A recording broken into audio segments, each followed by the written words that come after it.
Bonjour. Aujourd'hui, on va parler d'un sujet important. C'est-à-dire, c'est les maisons à louer, les chambres à louer. Comment choisir sa maison à louer? Comment choisir une maison où vous voulez être locataire? Comment choisir sa chambre quand on est étudiant? Une chambre à louer, comment la choisir? Nous allons parler de ça dans cette vidéo. En fait, beaucoup de personnes, très souvent, sont déçues par la qualité de la maison, par la qualité de la chambre dans laquelle ils habitent. Pourquoi? Parce que simplement, ils ont fait une grave erreur en choisissant leur chambre, en choisissant leur maison. Dans cette vidéo, je vais vous parler de trois critères pour bien choisir sa chambre, pour bien choisir sa maison. Premier critère, on va détailler, on va entrer dans les détails tout à l'heure. Premier critère, c'est le lieu de situation de la maison. Est-ce que c'est situé dans une zone? Le lieu de situation de la maison. Deuxième critère, c'est par exemple les fenêtres, l'orientation du vent, l'orientation du soleil, l'orientation de la pluie lorsqu'il pleut, et le sol pour arriver à la maison. Est-ce que c'est dans un endroit accessible? De 3, c'est la disponibilité des toilettes. Et de 4, donc j'ai parlé de 3 conditions tout à l'heure. On va le limiter à 3. Donc on va mettre ça dans la deuxième condition. Dans la maison, le lieu de situation de la maison, le sens du vent, de la pluie et tout ça. Et troisième condition, donc, on va parler de 3 conditions. Commençons donc par la troisième condition déjà. Lorsque vous voulez louer une chambre ou une maison, rassurez-vous qu'à côté de l'endroit où vous habitez, non loin de là où vous habitez, il y a un point d'eau, soit un puits, soit un lieu où on achète l'eau. Et si c'est un puits, il faut savoir, est-ce que tout le monde peut venir avec son seau, puiser, ou bien sa corde, puiser de l'eau? Est-ce que c'est autorisé? Est-ce qu'il y a une somme? Est-ce qu'il y a une inscription à faire pour pouvoir puiser l'eau dans ce puits-là, dans ce quartier-là? Quelles sont les conditions pour puiser l'eau dans ce puits-là, dans ce quartier-là? Ou encore, s'il y a par exemple un forage, est-ce que tout le monde est habilité à puiser l'eau dans ce forage? Est-ce que tout le monde est habilité à puiser l'eau à cet endroit-là? Est-ce qu'on paye? Est-ce qu'on ne paye pas? Si c'est par exemple un point où on vend l'eau de la Société nationale de distribution d'eau, alors la question que vous devez vous poser, c'est à combien vend-on l'eau? Un seau de 10 litres, combien dépense-t-on pour un seau de 10 litres? Là, cela pourra vous permettre de bien préparer votre budget lorsque vous allez habiter dans cette maison. Donc, rassurez-vous que ce point d'eau, cette source n'est pas éloignée de l'endroit où vous habitez et que constamment vous aurez à votre disposition suffisamment d'eau pour pouvoir faire vos travaux, pour pouvoir faire votre lessive, pour pouvoir préparer votre nourriture. Donc, maintenant, on va voir la deuxième condition. La deuxième condition, on a dit, c'est le sens du vent. Ce sont les toilettes. Les toilettes sont indispensables lorsqu'on veut habiter dans une maison. Très souvent, c'est un aspect que beaucoup de personnes négligent. Ces personnes négligent les toilettes parce que, en fait, elles se disent que n'importe comment elles vont s'en sortir. Mais la plupart du temps, surtout quand on est étudiant, les toilettes sont primordiales et indispensables, surtout lorsqu'on veut habiter pendant longtemps. Lorsque vous arrivez dans une maison, très souvent, en ce qui concerne les étudiants particulièrement, le bailleur a tendance à vous demander une année. Imaginez un instant que vous payez une année pour une maison et que les toilettes ne sont pas constamment disponibles, ou votre chambre est située proche des toilettes. Vous n'allez pas vous en sortir facilement. Vous n'allez pas vous en sortir facilement avec cela. Et je précise que si votre chambre est très proche des toilettes, vous aurez constamment, je précise, les problèmes d'odeur avec la proximité des toilettes.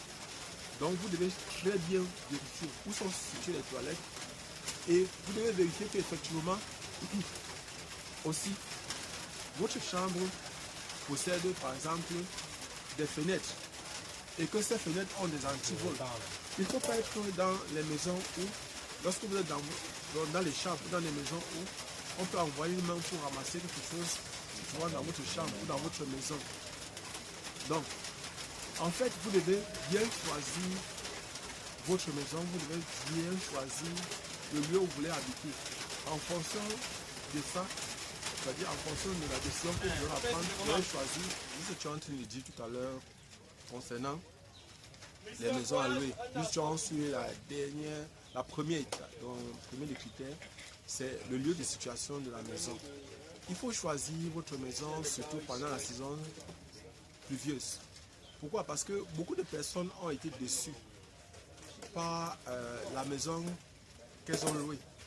Parfois vous arrivez sur un endroit, vous voyez une maison qu'on loue, et vous arrivez, le bailleur vous fait comprendre que un studio, une chambre, un salon, à Yaoundé par exemple, dans la ville du Cameroun, vous allez louer ça à 15 000 francs ou 20 000 francs. Et vous entrez dans la douche, vous voyez c'est une douche moderne, vous voyez par exemple il y a les toilettes internes, vous voyez par exemple il y a l'eau dans la maison. Vous demandez comment peut-on louer en plein Yaoundé une maison qui a une chambre, un salon, avec les toilettes modernes, avec par exemple une douche interne à 20 000 francs. Vous dites que vous avez trouvé le jackpot.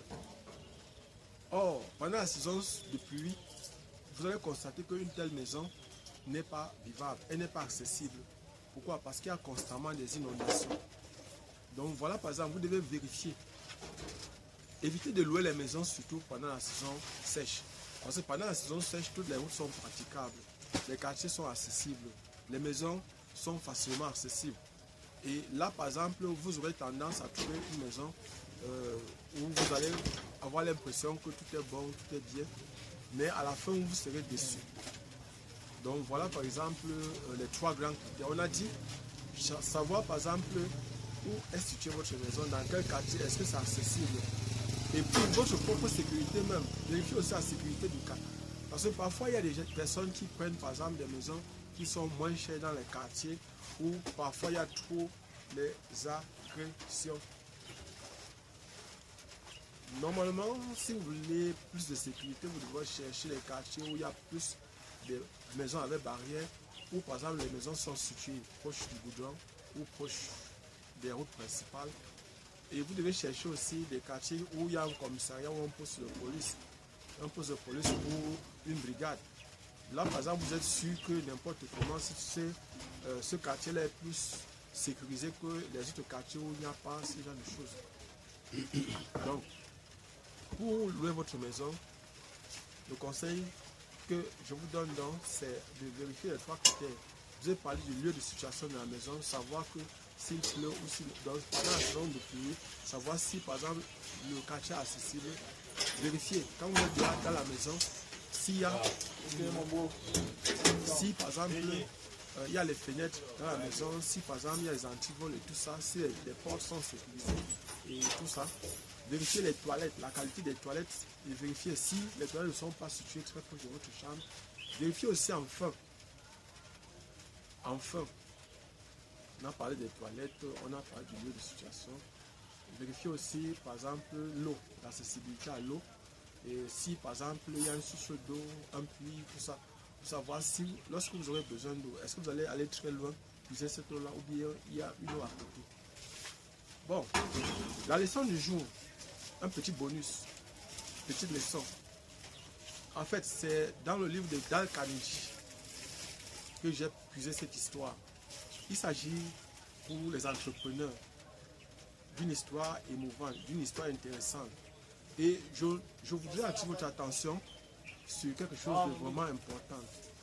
C'est le fait de savoir régler de façon pacifique son problème.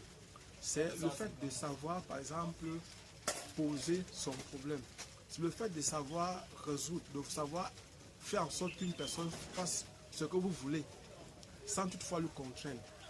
C'est une histoire concernant le vent. C'est Dale Carnegie qui raconte cette histoire dans son livre « Comment se faire des amis et réussir dans la vie ». C'est un livre que j'ai lu et je vous conseille de lire aussi ce livre-là. En fait, dans le livre, c'est le vent qui lance un défi au soleil. Le vent dit au soleil, je suis très fort,